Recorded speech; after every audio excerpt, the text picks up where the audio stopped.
Jesus, Simuta.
Hallelujah. Tiende kubhuku ya Isaiah chapter number 41 verse 8 to 10. Mwari vati tiri zvakanaka, tiri kutarisana nenyaya yekutenda. Mwari verugare ariye mubatsiri wedu muzita raJesu. Hallelujah. Isaiah chapter number 41 verse 8 inotaura iyo ichiti but thou Israel art my servant Jacob, whom I have chosen, the seed of Abraham my friend, thou whom I have taken from the ends of the earth, and called thee from the chief men thereof, and said unto thee, thou art my servant, I have chosen thee, and not cast thee away. Fear thou not, for I am with thee. Be not dismayed, for I am thy God. I will strengthen thee, and I will help thee. I'll uphold thee with the right hand and of my righteousness. Rechishona rinoti kudini. Asi iwe Israel muranda wangu, Jacob wandakasanangura, vana va Abraham shamwari yangu. Iwe wandakatora kumigumo yenyika, ndikakudana kumakona ayo, ndikati kwauri uri muranda wangu, ndakusanangura, handina kukurasha. Usatya nokuti ndinewe, usavhunduka nekuti ndiri Mwari wako. Ndichakusimbisa zvirokwazvo, ndichakubatsira zvirokwazvo, ndichakutsigira noruoko rwangu rworudyi rune simba. Apa Mwari vari kutaura kumuranda wavo Jacob, kana kuvana vaJacob panguva yaIsaiah, vachimurangaridza kuti Jacob, pane kwandakakutora usina zita, pane kwandakakudana usina zita, pane pandakafamba newe, nepawasvika apa pari kurema, I will strengthen you, I will support you, I will be with you.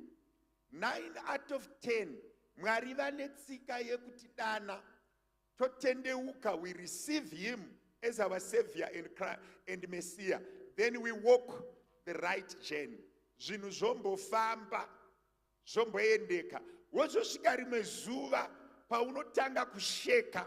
Mwari vari kuti, as I was with you, so I am with you. Pane nguva yavanoti kuna Joshua, as I was with Moses, so shall I be with you. Kureva kuti to my little achievements that we achieve tina Mwari, the same achievements we can use them kana tazosvika pakuti life doesn't seem to be okay.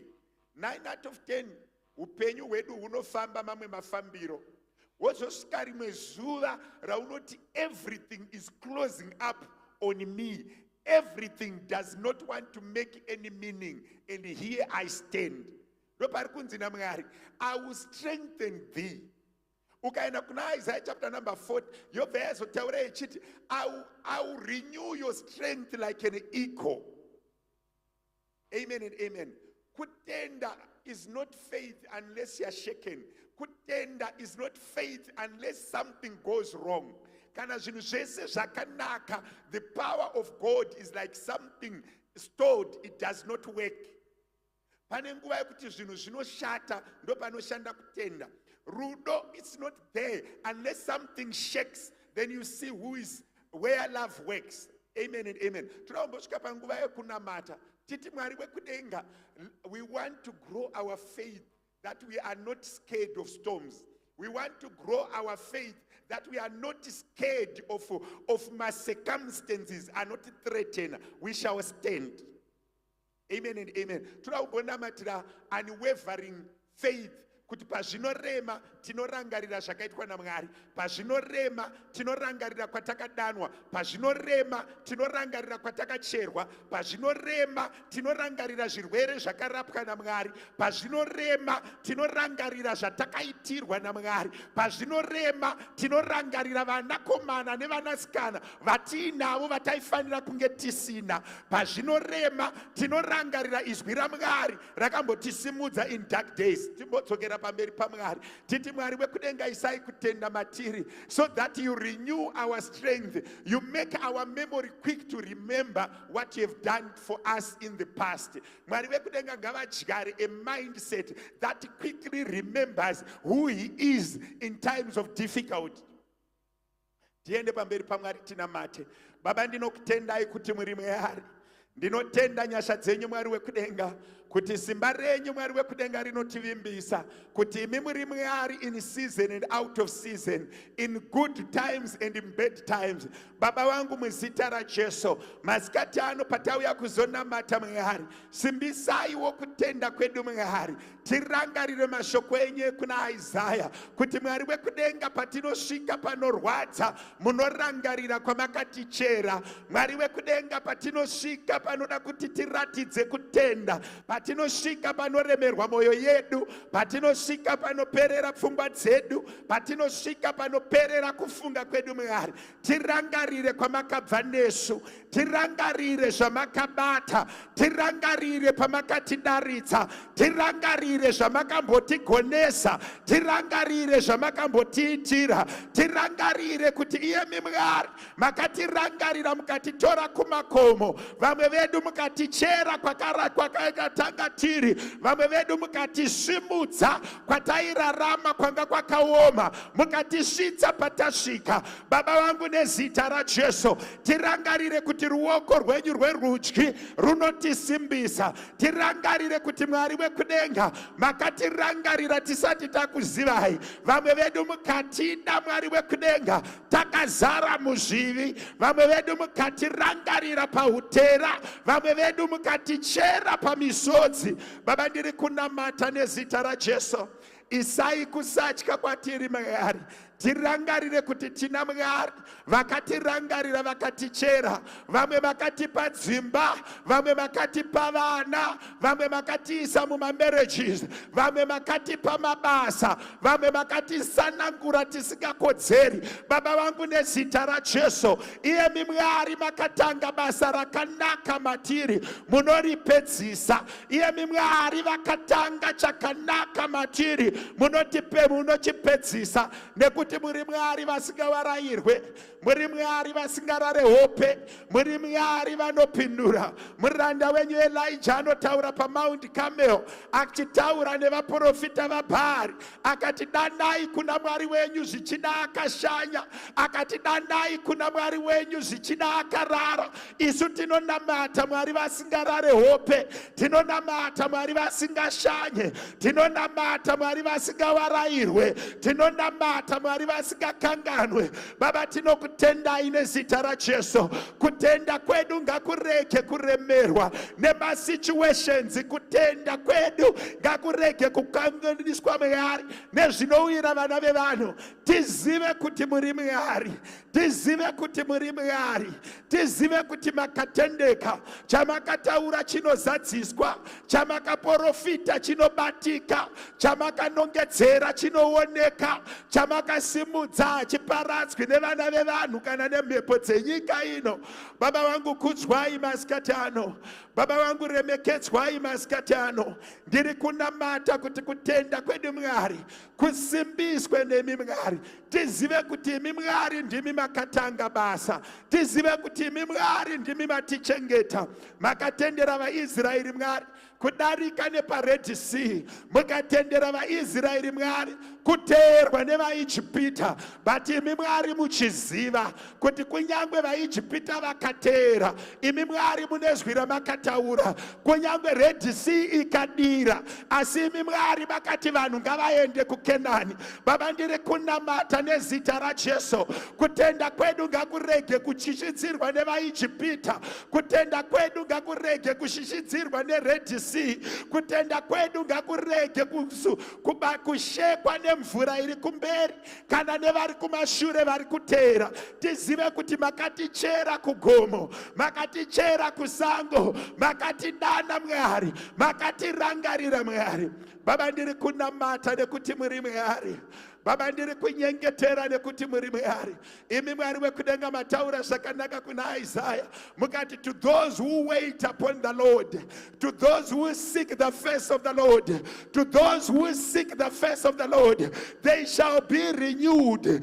Avo vanovimba na Mwari, vanomiririra pasimba ra Mwari, they shall be renewed. Father, renew our strength, renew our faith that is not shaken by circumstances, that is not shaken by incidences, that is not shaken by what is surrounding us, but timire nekumira kwesimba, tizive kuti akambotisvitsa patasvika anotiyambutsa, akambotitendera kubhabhatidzwa tikagamuchira tikati tava vana vaMwari, tikapinzwa pasi pemvura, tikapa our positive confession, tikati taakutenda muna Mwari, asingarare hope kana kukotsira, asingafe kana kuurayiwa nevanhu. Baba ndinokutendai masikati manheru ano, zita renyu ngarikudzwe Mwari.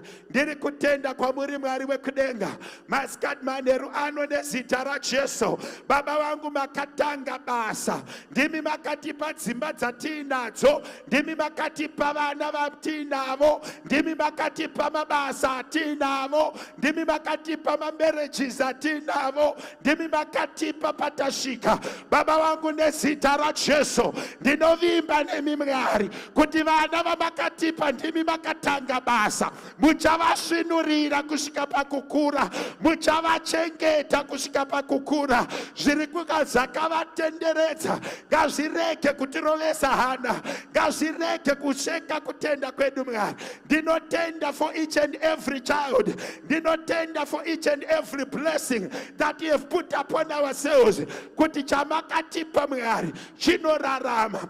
Kunyangwe mhepo dzikauya, but chinorarama. Chamakabva kwamuri Mwari chinorarama. Kunyangwe mhepo dzikauya Mwari, tinoita semukadzi muShunemi ari kuti mwana uyu ndakamuwana kubva kumuprofita, haagoni kufa nekuti muprofita akataura.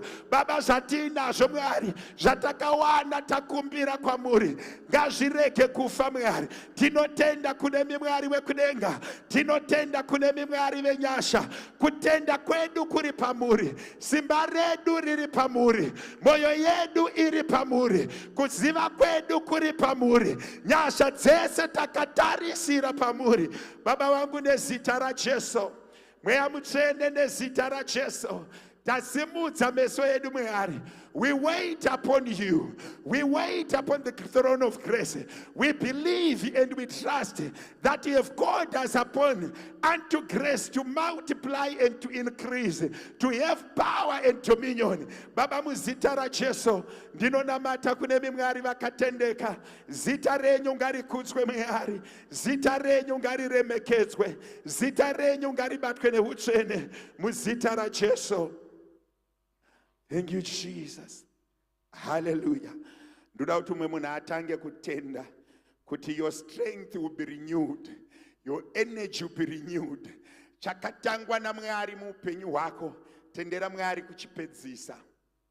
Ngatirege kuzosvika musi watinoda kuapply the naked wisdom without the word of God. I was reading Isaiah. Mwari vachirangaridza the descendants of Jacob, kuti iwewe Jacob, pawasvika, I have chosen you. It was not by might nor by power, but I have chosen you. Now that you feel you are threatened by the cities around you, remember, I who has chosen you shall strengthen you. Amen and amen. Pane mamwe masituations anofana kurangaridzwa kuti ndakabhabhatidzwa. Pane mamwe masituations aunofanira kurangaridza kuti inini ndakabhabhatidzwa, ndakatopinda pasi pemvura, ndikanzi muzita raBaba neremwanakomana neramweya mutsvene, I've given my life to Christ. This should not overcome me. Amen and amen. Hallelujah. Toda kutenda Mwari, toda kudzokera pamberi paMwari tinamate. Titi Mwari wekudenga, above all things and above everything else, let our Peter, 2 Peter chapter 3, not grow in the grace and the knowledge of our Lord Jesus Christ. Inotsanangura kuti we need to grow in the grace. We also need to grow in the knowledge. Grace can grow. The level of grace can grow. Ukakwanisa kubata msoro wako ukati muzita rababa neremwanakomana. My head is healed. It's an act of faith. But that same act of faith, you can distribute it to your son, to your children, to people close to you, becomes acts of faith. You are sharing your faith that has worked on you to work on others. Mwari vatipe abundance of grace. Kunyatsoona kuti izvi ndaizvigona izvi ndakuzvigona izvi. Pane zvimwe zvinhu zviri kutikonzera BP zvaititsamwisa. Mwari ngaatipe nyasha to outgrow them. Zvimwe zvinhu zvinotichemedza, Mwari ngavatipe sufficient grace to grow them, to outgrow them. Unonzwa Mwari achipita paanokumbira katatu akati, take the thorn in my flesh. Jesus answered him and said, my grace is sufficient enough for you to stay with that thorn going forward. Mwari vanodaidza murume anonzi Moses vachitomuchinjira tsvimbo kuti iite nyoka, achitodaidza matatya, but havana kubvisa kukakama kwanga kuri pamusoro pake. The grace was sufficient enough to overcome stammering, and he was doing mighty works. If he can turn the whole water into blood, red as blood, why could he not open the mouth to stop stammering? Todakunamatira chinhu chinonzi grace. Todakunamatira chinhu chinonzi growth in knowledge of God. Zvimwe zvinhu zvatiri kurwa nezvazvo, zvimwe zvinhu zvatiri kunetsana nezvazvo, zvirongoda kuti our knowledge in Christ iwedzere, and the grace upon us iwande. Amen and amen. Todakunamatira chinhu chinonzi increase in grace, increase in knowledge. Zvatinoziva neshoko raMwari, zvatinozinyasha dziri pamusoro pako. Vana Peter dzakawanda kusvika nguva yekuti vanhu vanga vakuporeswa nehandkerchief, vanhu vanga vakuporeswa nemumvuri waPeter, kureva kuti nyasha dzanga dzatozodarika palevel yeconduct. Dzakungoda kuti mumvuri waPeter udarike nepo, kana kuti handkerchief yaPeter itumirwe nemumwe munhu anoibata apora. Aumbona grace. That is more and more. Dzatinadzo nyasha tinotenda Mwari nadzo, but ngatitendei kuti dzinogona kukura kudarika ipapo. Amen and amen. One day I visited one man of God, very angry. In 2013, I was mad, and I was very mad. I just wanted a green light. But when I spoke my story, he laughed. And he said, you are still starting your ministry. There is no problem. Tipeyoti. Paakataura 1-2 statements. Ndakaona kuti zvakanditsamwisa azvitsamwisi. Kureva kuti zvimwe zvinhu zvatiri kurwira mumafamilies, zvimwe zvinhu zvatiri kukakavadzana nazvo, zviri kuda kuti nyasha dzaMwari dziwanzwe. Tione mamwe maonero ari palimwe level yegrace totopfuurira pamberi. Tisina watarwa naye, tisina watatukana naye, tisina watatsika, nyasha dzangowanzwa dzogadzirisa zvinhu topfuurira pamberi. Ngatimbonamatirei more knowledge, more grace upon our lives. Hande pamberi paMwari tinamate. Baba ndinokutendai kuti muri Mwari. For you say the beginning of your wisdom, kutanga kweMwari kukuzivai Mwari, that is the beginning of wisdom. Knowing who you are, that is the beginning of wisdom. I pray that we may know you better. I pray that we may understand you. That the godliness in us may increase. The nature of you in us may increase. Mwari wenyu ngauwanzwe matiri Mwari. Baba ndiri kunamata that the understanding that you give unto those that love you, that surpasses all understanding, may be upon our lives, that we may understand beyond what many people do, that we may have knowledge that equips us to do things that normal people do not do. Mweya Mutsvene tipfekei nesimba, tinzwisise kudarika kunzwisisa, tive nenyasha dzakawanda kudarika nyasha dzakajairika. Baba vangu, nezita raJesu, pamwe patakagara nemisodzi, vhurai meso edu aone. Pamwe patiri kuchema, vhurai meso edu aone. Pamwe patakarwadziswa, vhurai meso edu aone. Tivizare neumwari, tizare nesimba renyu Mwari. Baba, ndiri kunamatira abundant grace, nyasha dzamunopa kune vanokudai, nyasha dzamunopa kune vanotsvaga chiso chenyu Mwari, that we may increase in the knowledge of thee, that we may increase in the grace that you give unto us. Mweya Mutsvene, nezita raJesu, nyasha dzenyu Mwari ngadziwanzwe. Ndiri kunamatira nyasha dzakawanzwa dzinodarika masituations atigere navo Mwari. Kungoziva kuti kana Mwari vakurutivi rwedu, zvinhu zvedu zvinofamba zvakanaka. I pray kuti the anger, the temper, and the emotions that we have may submit to your knowledge and to your grace. Mweya Mutsvene, nezita raJesu, ndiri kuti umunhu huri matiri ngauderedzwe, umwari hurambe huchikura. Baba vangu, nezita raJesu, for your word says, may I decrease and you increase in me. Shoko renyu rinototi isu tigoderedzwa kuti imi Mwari mugoramba muchikura matiri. Isu tigoderedzwa kuti imi Mwari humwari hurambe huchiwanzwa matiri. Father, I pray that our human nature of sin may decrease, but your grace may increase. Baba, ndinokutendai kuti muri Mwari, zita renyu Mwari wekudenga rikudzwe. Baba vangu, murambe muchiremekedzwa. Tibatsirei Mwari wekudenga, tigonerei Mwari wekudenga, tiitireiwo zvakanaka Mwari wekudenga, tichengetedzeiwo Mwari wekudenga. Muviri yedu Mwari irege kunyanya kushanda zvakanyanya pane papa, iri in its normal form, but ngaipfekwe nesimba raMweya Mutsvene, ngaipfekwe nenyasha dzenyu Mwari, ngaipfekwe nekuzodza kwenyu Mwari, kuti umwari matiri huwedzere. Imi Mwari murambe muchiwanda matiri. Baba wangu, muzita raJesu, mweya wangu unokutendai kuti muri Mwari. Father, in the mighty name of Jesus, we worship you. Hallelujah.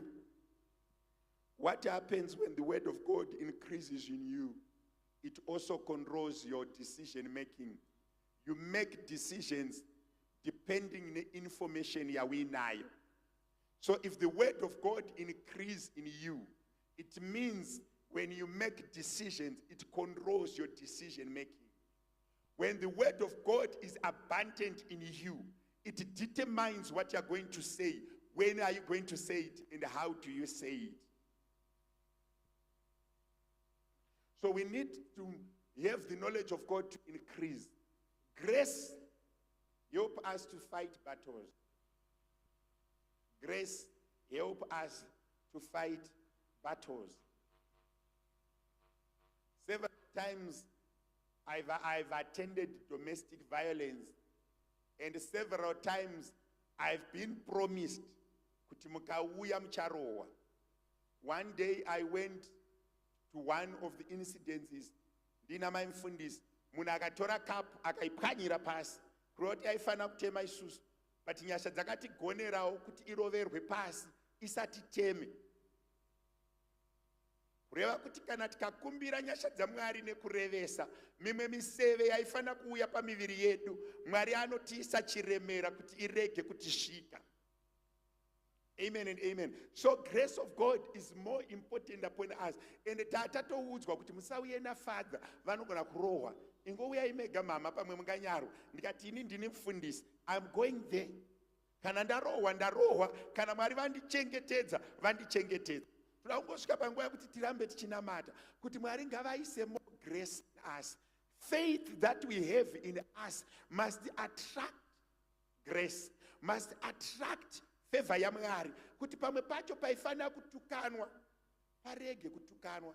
pamwe pacho paifanira kurwiwa parege kurwiwa, pamwe pacho paifanira kuchinjanwa mazwi anorwadza. Mweya Mutsvene angotibatsira kuti patinoonana tichiti nhasi tinopopotedzana, pongouya the grace of God, the anointing and the peace of God, vanhu motaurirana zvakadini, zvakanaka. Nyasha dzikavepo, unogona kuenda wakatsamwa ukadzoka waakuseka, unogona kuenda uchida kurwa ukadzoka waakufara. Mwari ngavangotibatsira kuti tive nenyasha pamusoro pedu, umwe neumwe wedu awanirwe nyasha naMwari.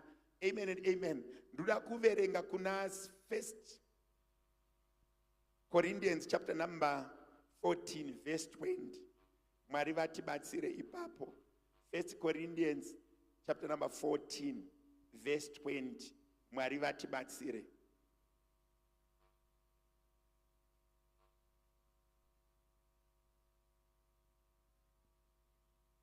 Sorry, ndaenda ku.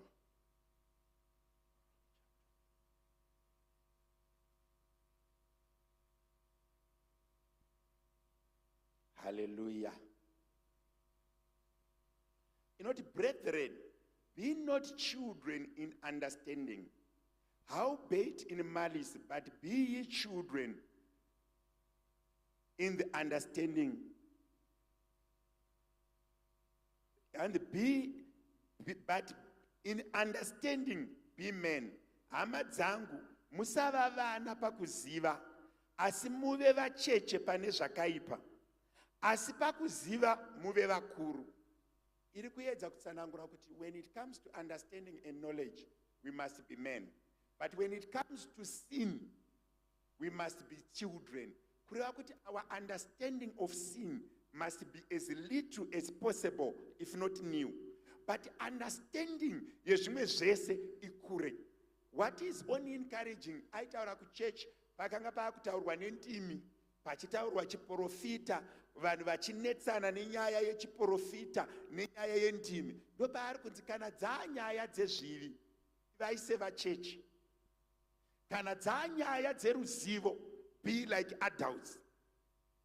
Kureva kuti tida kumbonamata kuti Mwari, I want to decrease the sin in me as much as possible. As my knowledge of you is increasing, my sin must continue to decrease. Pandiri kunzwisisa Mwari, ndichiva knowledge yezvakanaka, zvakaipa ngazvira zvichipera, zvichipera, zvichidzikira. Mumwe nemumwe wedu, do you know kuti kune unogona kunge uine revelation yese, uine understanding yese, but uine of both sides of sin and good. Kune vamwe vanhu vekuti ku the evil world anoziva ma-systems acho ese nemakona acho ese, raMwari racho anoziva ma-systems acho ese.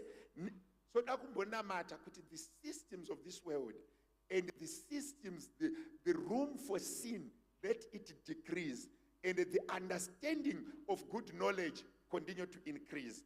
Timbonamata kunomwe muti mufundisi handina zvivi, kana tiri panyika tinotadza, kana tisati tabva panyika yevapenyu tine zvivi. Ngatimbonamatai Mwari vabvise as much as possible sin in us. Tive sevana vacheche vasina chavanoziva panyaya yekutadza, tikure pane zvimwe zvese. Hande pamberi paMwari tinamate. Baba, ndinokutendai kuti muri Mwari. Patakatendeuka tikauya kwamuri Mwari, takataura nemiromo yedu tikati taramba zvivi, taramba Satani nekushata kwake kwese. Patakabhabhatidzwa Mwari, takaramba mbereko yezvivi, takaramba chivi, takaramba dima, tikatsvaga chiedza, takaramba Mwari wekudenga darkness, tikakumbira chiedza. Patiri kunamata kutenda kwedu Mwari ngakukure, chivi chirege kuwanda matiri. Baba vangu, tive sevacheche vasina chavanoziva pazvivi. Pane zvatakajairira kuita zvakashata, pane information yakashata yatinayo, pane zvivi zvatakagara tinazvo Mwari. Tibatsirei tibude mazviri, tirarame utsvene Mwari, that we may become adults in understanding and become as little children in our sins.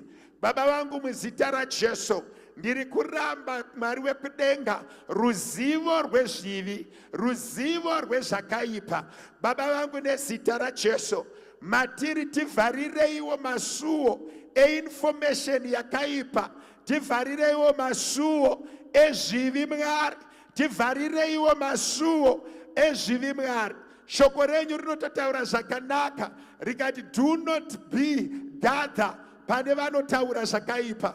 Don't be part of those that plan evil. Tibvisei Mwari wekudenga mumatare anoronga zvakaipa. Tibvisei Mwari wekudenga parevelation yezvakaipa. Mwari wekudenga nezita raJesu, mutivhurire matare anoronga zveumambo. Tisanganisei nevarume nevakadzi vachawedzera kutenda kwedu, vachawedzera kuziva kwedu, vachawedzera kufunga kwedu. Mutibvisirewo Mwari wekudenga munzira, vachauya nemaavenues ezvivi, vachauya Mwari wekudenga nekuparara, vachauya Mwari wekudenga nezvinouraya. Mutisanganise Mwari nevarume nevakadzi vanoparidza evhangeri, vanotaura zvakanaka, vanotaura zvinoendesa kumberi, vanotaura zvinochengetedza. Baba ndakutendai kuti muri Mwari. Baba ndakuremekedzai kuti makafanira kunamatwa. Zita renyu ngarikudzwe, zita renyu ngariremekedzwe, zita renyu ngaribatwe neutsvene. Maita enyu Mwari vakakodzera kunamatwa, maita enyu Mwari vakakodzera kusimudzirwa, maita enyu Mwari vakakodzera kupiwa mbiri. Bvisaiwo chivi matiri Mwari, chideretswe chibude matiri. Tirambe tichiwanda wisdom neunderstanding inoenderana Mwari wekudenga nekukura kwedu pamweya, nekukura kwedu pakurarama, nekukura kwedu pamaonero, nekukura kwedu pakufunga kwedu. Baba makata makatendeka, zita renyu ngarikudzwe, zita renyu ngariremekedzwe. Nyasha dzenyu Mwari ngadzisimudzirwe, nekuti hakuna vakavimba nemi Mwari akanyatsiswa. Masikati ano takumbira kwamuri Mwari, tivharireiwo masuo ekutadza, mutivhurire masuo ekukura pabasa renyu muzita raJesu. Father, we worship you. Hallelujah.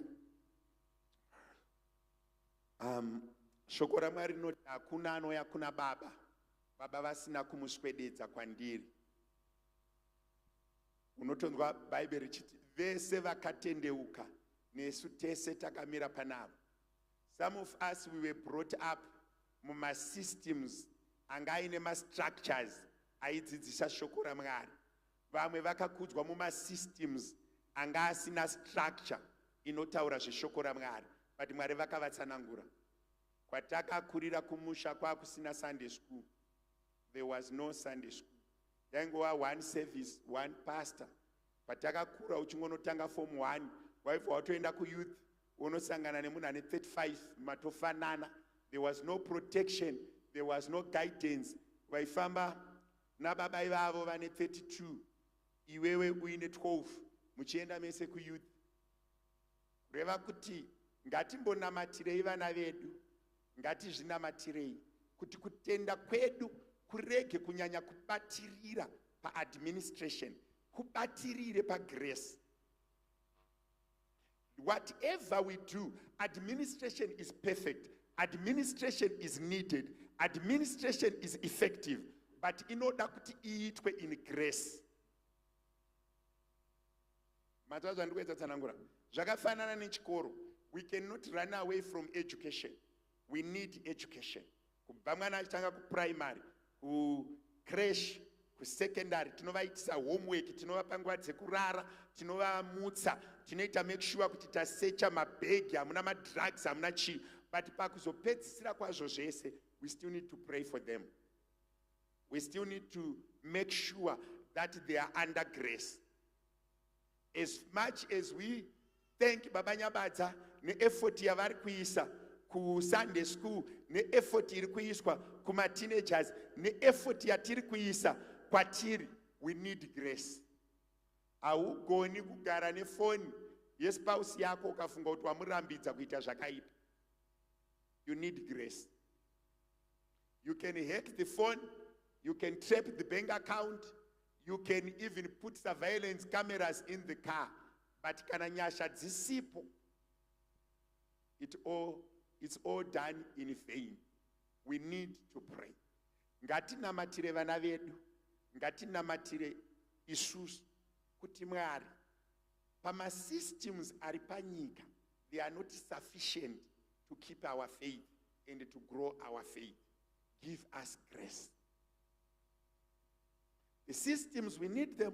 We can never do without them, but we need grace. Ndaizvitarisa namaimfundisi, takaenda kumusha namaimfundisi. We had an encounter with a lot of pastors and the pastors' children.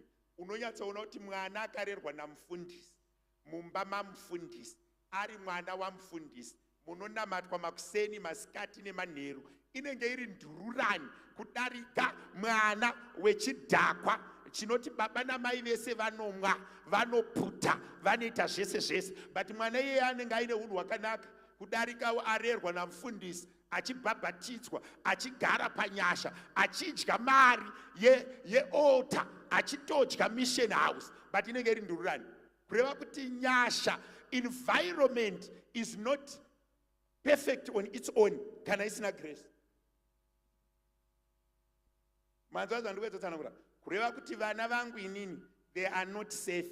Ndinogona kuisa masystems ndikavanamatira, but ndiri kutoda another window of grace inonoita zvakanaka pana Shannon, inonoita zvakanaka pana Ngaongo, inonoita zvakanaka pana Kunasha. Otherwise Kunasha kana Ngaongo tikashayirwa nyasha, varerwa nemission house, vaendeswa kuchikoro nemari yemission house, vapfeka hembe dzemission house, they can still rob people in the street. They can still go there with a knife and say, uyu wekuchechu, rega nimpfekere mask, ndipe 40. Toda kumbonamatira chinhu chinonzi grace. Pamusoro pevana vedu, pamusoro pepfuma yedu, pamusoro pema-marriages edu, pamusoro pema-relationships edu, pamusoro peupenyu hwedu. Titi Mwari, we need grace. Mota ine tracker, ine zvese, inobiwa. Security is not enough. Tinoda nyasha dzemuchinjikwa, hande pamberi paMwari tinamati. Zvikuru sei takatarisana nevana. Titi Mwari wekudenga vana ava takavapiwa nemi. Vachengetedzei kubva kune zvinodhaka, vachengetedzei kuma-premarital sex, vachengetedzei kubva kuungochani, vachengetedzei kubva Mwari wekudenga kune zvinoku-lesbian, vachengetedzei Mwari kubva kumamhepo enyika ino. Uti Mwari wekudenga vhuriraiwo vana vangu meso enyu Mwari, vaone zvinobva kwamuri. Baba vangu nezita raJesu, vana vedu Mwari wekudenga vazuveiwo nerudo nenyasha. Baba ndiri kunamata kuti patinoparidza nepatinovanamatira, imi Mwari ndimi munovhura nzeve dzavo, imi Mwari ndimi munovhura njere dzavo, kuti vanzwe shoko renyu Mwari. Regai kufuratidza nyasha dzenyu Mwari nemasu nekuvhura kwenzeve dzekudenga kuvana vedu Mwari, kuti kana toshumira vanzwe, kana tonamata vanzwe. Baba ndiri kunamata, tinotenda nekuti muri Mwari. Baba ndinokutendai kuti makati tikakumbira nekutenda, imi Mwari munotinzwa. Tikakumbira nekutenda, Baba ndinotenda masikari manheru ano, mweya wangu unotenda manheru ano, kuti vana vedu vanoda imi Mwari, isu vacho tinoda imi Mwari, mhuri dzedu dzinoda imi Mwari, dzimba dzedu dzinoda imi Mwari. Baba isai nyasha pamusoro pedu Mwari. Tinhiraiwo moyo yevana vedu kwamuri, bataiwo moyo yevana vedu iuye kwamuri. Baba ndiri kunamata kuti pavanoenda kuchikoro, pavanoenda kumabasa, pavanobuda mumba Mwari, batai moyo yavo Mwari, ikutyei Mwari wekudenga. Varege kutya isusu, varege kutya masystems atakaisa, varege kutya shamu, but Mwari wekudenga ngavakutyei. Ndiri kunamata Mwari wekudenga kunana baba nana amai, tibatsirei tikutyei Mwari. Isaiwo moyo yedu kwamuri Mwari. Munotaura zvakanaka Jesu, mukati Peter, Satani anga kuda kutora moyo wako, asi ndakunamatira Peter kuti Satani asatora moyo wako. Kureva kuti Satani anogona kutora moyo yedu Mwari. Vhangeri riripo, nyasha Mwari wekudiri chiparidzwa, tichigara muchechi asi mwoyo yedu yotorwa nevakaipa. Mwari vekudenga munotaura zvakanaka mukati, Peter, I have prayed for you that the devil do not steal for your heart. Kureva kuti Mwari kune nguva dzekuti mwoyo yedu inogona kubiwa nevakaipa, but ndiri kutenda kune Mwari, ndiri kunamata kune Mwari, ndiri kunyengetera kune Mwari, ndiri kunyengetera kune Mwari. Mwoyo yedu ngairege kubiwa, mwoyo yevana vedu ngairege kubiwa, isu vacho tirege kubiwa, tigare panyasha, tigare pakuzodza, tigare pasimba. Baba, ndinokutendai kuti muri Mwari, zita renyu ngarikudzwe uye zita renyu ngariremekedzwe manheru ano, Mwari wekudenga, nezita raJesu. Father, we worship you. Hallelujah. Pandakabva kumusha ndakadzoka ndine more appetite to pray for my children. Ndakadzoka ndine hasha dzekunamatira vana vangu pandakaona vana vevamwe vafundisi vachirwadziwa nekuremerwa. Kureva kuti Satani anogona kutisiya chiri muchechi. Unotonga Jesu vachiti kuna Peter, Peter, ndakunamatira kuti vana, kuti urege ukunde pakuyedzwa nekuti Satani ari kuda kubata mwoyo wako. Kureva kuti Peter akanga akutobatwa, Judas akatobatwa, achitofamba naJesu akanokomita suicide. Kureva kuti patiri kuuya kunoku, vana baba nana mai, vakomana nevasikana, ngatingonamatai kuti mwoyo yedu irege kufuratidzwa. Mwari vatore mwoyo yedu vaichengete mumaoko avo, irege kuva nezuva rainobatwa nevakaipa. I realized that I'm not safe. I realized that my children are not safe. And I did not blame the pastors for failing to raise their children, because I don't know. I'm still in the gray area. Mine are not grown yet. But unotoona kuti mwe musi munototaurirana kuti hembe yaisi kubuda muno waiwanepi, mune muchitokweshana kuti iyi inonochinja, uzodzoka wachinja, enda unochinja. Kureva kuti Satani ari papasa. We need to pray. We need to pray for grace for our children. We need to pray. Noti vana vedu chete, nesu wacho we need to pray. Satani arege kubata moyo yedu, Satani arege kutibira nekutenda. If we apply faith, we can overcome it. Munamato wangu wanda kuti tiite wekupedzisira, toda kungonamata this prayer yekuti Mwari, ndakakuzivai, ndoda kufa ndichikuzivai. Mwari, makandiitira nyasha, ini semunhu ndikatendeuka, ndikabhabhatidzwa, ndikava mwana wenyu, ndoda kukuzivai. Ndoda kusvika pakufa, kusvika mandidana kubva panyika yevapenyu ndichikuzivai. Kune vanhu vakanamata Mwari zvakanyanya, vanonofira panzvimbo dzisingaiti. Vanozonoti pamwe pacho mazuva ekupedzisira vonobata zvisingaiti. Amen and amen. Pamwe pacho vamwe vacho they grow weary, they grow tired, they grow weak. Ndopanzi naIsaiah, those that wait upon the Lord, they shall not grow weary, they shall run, they shall persevere.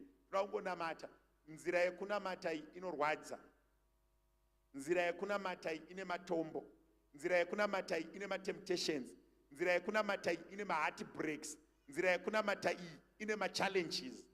Raungotendawo Mwari kuti Mwari, chengetaiwo moyo wangu, kana ndakura ndakuuya kumusha ndingouya ndichikudai. Vamwe vanochengeta kutenda, agofamba, agoita mabasa makuru, agovaka machechi, agodini, akunopedza obva angoti gochoto. Vamwe vafundisi chaivo, izvezvi we are busy praying for pastors. Pakaita split kuAFM, tine vafundisi vakanga vashandira Mwari kwemakore nemakore. Vamwe vacho vakashaya chekudya, vakanopiwa maassemblies asingaiti. Vamwe vacho vakatobuda muministry vakutorima.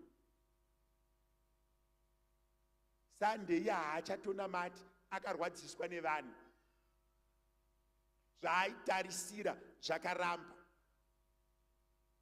I visited another pastor achindiudza kuti hembe idzi dzandinadzo hadzichakwani. Akabviswa pamajor assembly akanoiswa pamusososo pasina kana rufu kana chii, pasango. And baba makushandira akaruza weight, hembe dzichakwani, chekupfeka hapana, chekudya hapana, ari kurima ari ipapo. Mwari vanofanira kumurangarira kuti makore ese akashanda, kana akuzoenda kumusha aenda ari muKristu, achengete kutenda. Ndakamuudza ndikati, baba, you are already in your late 60s. Mazuva amakararama muri muKristu akawanda, asara mashoma. Kana zvanetsa vadaidzei Mwari vakutorei muende. Munogara zvakanaka kumusoro pane kuremerwa nemazuva asara. Ende zveshuwa ukamona akapfeka unofunga kuti ibenzi.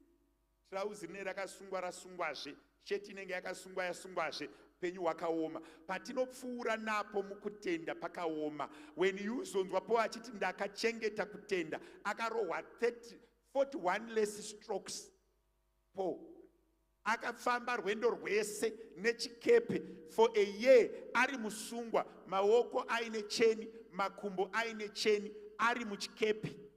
Unotiza uchiende pi muchikepe? But he was on chains.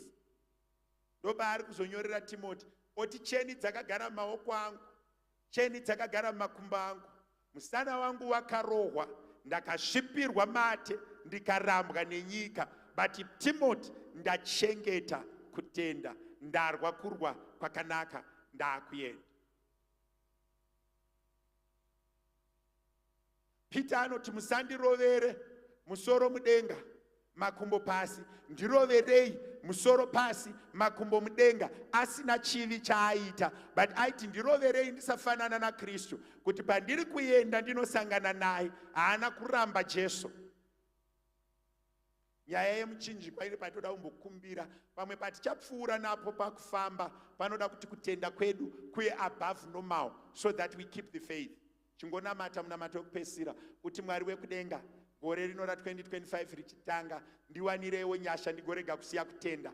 Makandida ndikakudai, ndoda kuramba ndiri mwana wenyu kusvika ndauya. Baba, ndinokutendai kuti muri Mwari. Baba, ndinokuremekedzai kuti muri Mwari. Baba, ndinodzosera kutenda kwangu kwamuri. Baba, ndibatsireiwo semunhu, tibatsireiwo sevana venyu, tichengete kutenda in season and out of season. Mwaka inorwadza paichauya Mwari, patichatarisana nerufu, patichatarisana nekushorwa, paticharamba kugamuchirika.